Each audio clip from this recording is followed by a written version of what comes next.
অধিকারী সন্দেশখালীতে যাওয়ার পথে একটা শিখ আইপিএস অফিসার জসপ্রীত সিং এর পাগড়ি দেখে ওনাকে খালিস্তানি বলে ডেকেছিলেন। আর ওর থেকেও বাজে ঘটনা, মিস্টার সুকান্ত মজুমদার একটা পাঞ্জাবি অফিসারের মাথায় ইন্টেনশনালি, আমরা যে কি উনি কিছু ক্লিয়ারিফিকেশন দেয়নি, এবারে আমরা মনে করছি ওরা ইন্টেনশনালি এই ঘটনাটা ঘটিয়েছে। সেটা নিয়ে আমাদের মধ্যে অনেক রোষ আছে। ঘটনার জন্য আপনাকে ক্ষমা চাইতে হবে, নালে আগামী দিন আমরা সব একসাথে মিলে একটা বড় আন্দোলন এই বিজেপির বিরুদ্ধে, সুকান্ত মজুমদারের বিরুদ্ধে আমরা করব। সেটা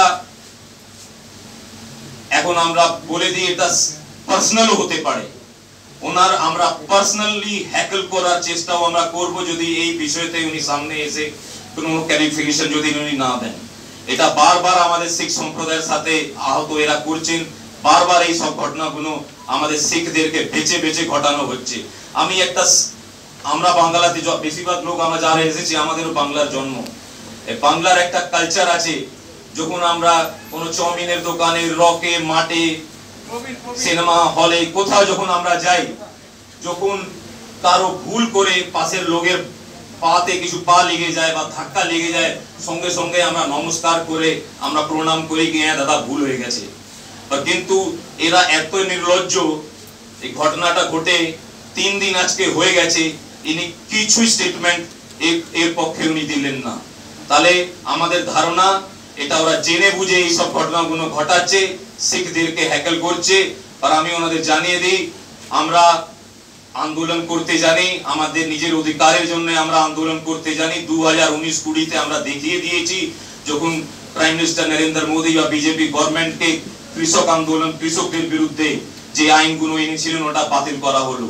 আমরা 36 দিন শুভেন্দু অধিকারী যখন জসপ্রীত সিংকে খালিস্তানি বলে ডেকেছিলেন, 36 দিন আমরা বিজেপির রাজ্য দপ্তর মুরলীধর সেন লেনে আমরা ধর্ণা করে ওদের দেখিয়ে দিয়েছি।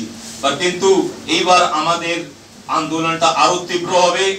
ওরা আমাদের পাগড়ি না সম্মান করে, আমাদের পাগড়িকে অসম্মান করে ওরা কোনোদিনও ছাড়া পাবেন না। আগামী দিন আমরা ওনাদের বিরুদ্ধে একটা বড় আন্দোলন করব। আদারওয়াইজ ওরা ইমিডিয়েটলি সামনে এসে যদি ক্ষমা না চান। এবারে আমি মিস্টার তেজিন্দর সিং আমাদের আসানসোল থেকে আছেন, ওনার শর্ট নোটিসে সংবাদ মাধ্যম আপনারা খুব পজিটিভ রেসপন্স দিয়ে আমাদের এই গুরুতর যে আজকের প্রেস বার্তার যে কারণ সেটাকে প্রেফারেন্স দিয়ে আপনারা উপস্থিত হয়েছেন, তার জন্য আমাদের পুরো পশ্চিমবাংলার শিখ সম্প্রদায় আপনার প্রতি কৃতজ্ঞতা জ্ঞাপন করি।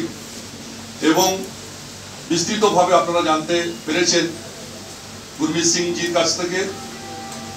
প্রথমত এই যে ধর্মের বিভেদ লাগিয়ে পশ্চিমবাংলার বুকে যে বিজেপি রাজনীতি করছে, এটা তারা অভ্যস্ত হয়ে গেছে। সবার প্রথম তারা হিন্দু মুসলিম করছিলেন, তারপর শিখদের সাথে গেল বছরে আপনারা দেখেছেন কর্মরত শিখ পুলিশ অফিসার, আইপিএস অফিসার, ওনাকে তার ধর্মের চিহ্ন দেখে, তার পাগড়ি দেখে তাকে খালিস্তানি সংজ্ঞা দিয়েছিলেন। তার আগেও মিস্টার বলবিন্দর সিং, উনি জম্মু কাশ্মীর থেকে পশ্চিমবাংলার বুকে নিজের ধর্মের চিহ্নর জন্য, ধর্মের পাগড়ির জন্য, শিখ হওয়ার জন্য এখানে অনেক রকম ভাবে অপমানিত হয়েছিলেন। কিন্তু যেহেতু আমাদের এখানে পশ্চিমবাংলার বুকে আমরা গর্ব করে বলি, যে কোনো রাজ্যের তার উন্নয়নের মাপকাঠি হয় সেখানকার সংখ্যালঘুর অবস্থা।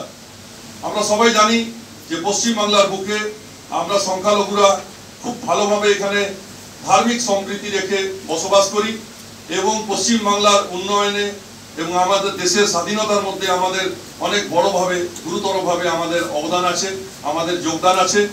এবং সবচেয়ে বেশি ক্ষতিও আমাদের পশ্চিমবাংলার আর পাঞ্জাবের হয়েছিল, কারণ বিভাজন শুধুমাত্র এই দুটো স্টেটেরই হয়েছিল। তো আমাদের গুরুতরভাবে, খুব জোরদারভাবে আমরা এই বক্তব্যটা এখান থেকে বলতে চাই, যদি বিজেপি পশ্চিমবাংলার বুকে ধর্মের বিভেদ লাগে রাজনীতি করতে যায়, তাহলে আমরা তাদেরকে এখানে ইররিলেভেন্ট এই পশ্চিম বাংলার রাজনীতির বুক থেকে not to vote for BJP slogan দিয়ে তাদের অস্তিত্ব এখানে মুছে দেওয়ার চেষ্টা আমরা শিখ সম্প্রদায়ের তরফ থেকে অবশ্যই সুনিশ্চিত করব।